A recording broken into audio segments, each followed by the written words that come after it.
Hello everybody and welcome back to my channel, the Christian Mechanic. Today I'd like to talk about this Armstrong, it's a 3/4 drive ratchet. I believe it's a 32 tooth, something like that.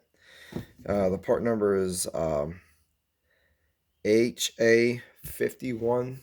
It's the Armstrong tool group, which is no longer making tools. They went out of business a few years ago and they were bought out by Apex Tool Group, who has closed the plant, so you can no longer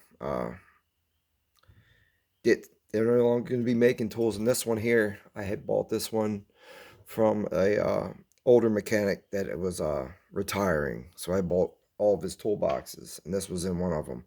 Now this one was it was missing some pieces.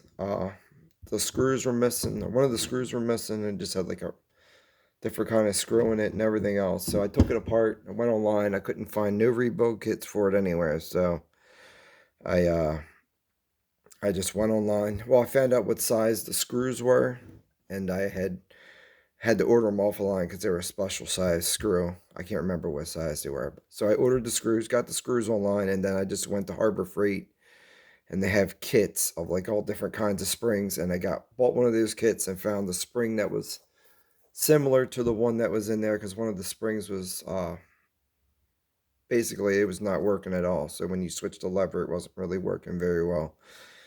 So I put new springs in it, and then I put grease in it. This is, since it's such a heavier geared tooth, I put a little bit heavier of a grease in there. So as you can hear, it's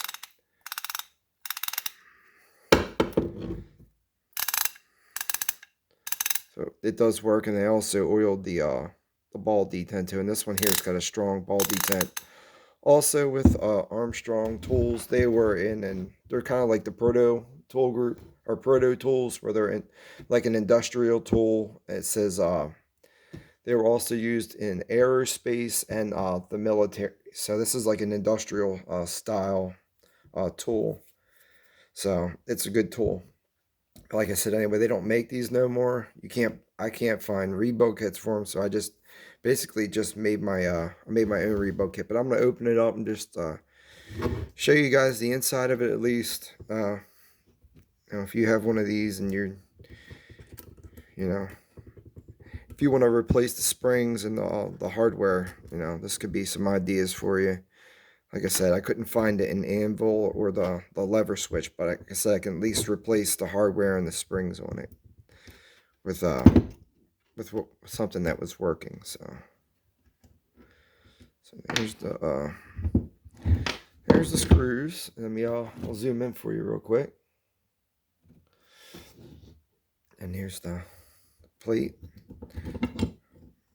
Like I said, I put a heavy grease in here. So just we'll take a little quick look inside there. Like I said, this is a heavy. Let me try it this way for you.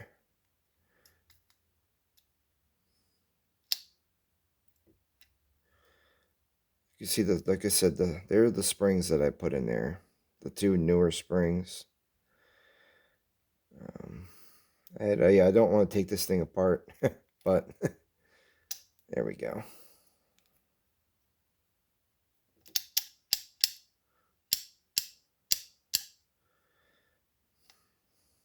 That's it. That's what it looks like on the inside. Like I said, all these the two pawls, it's just got one tooth on it. There's nothing special about it. Just a big heavy duty 3/4 inch drive wrench. Like I said, this is, I don't know what the model date, but I believe it's probably somewhere in the 50s. And it's an industrial tool. It's held up this long. It's held up for 80 years. So all I did was replace some of the hardware in the spring. So it's a pretty good tool. But that's it. Like I said, I just wanted to go over that with you and just talk about it. I'm just gonna torque these down. Like I said, I didn't. I can always go back and add Loctite if I need to. But yeah, not a bad tool. All right. Well, thank you guys, and God bless, and have a great night.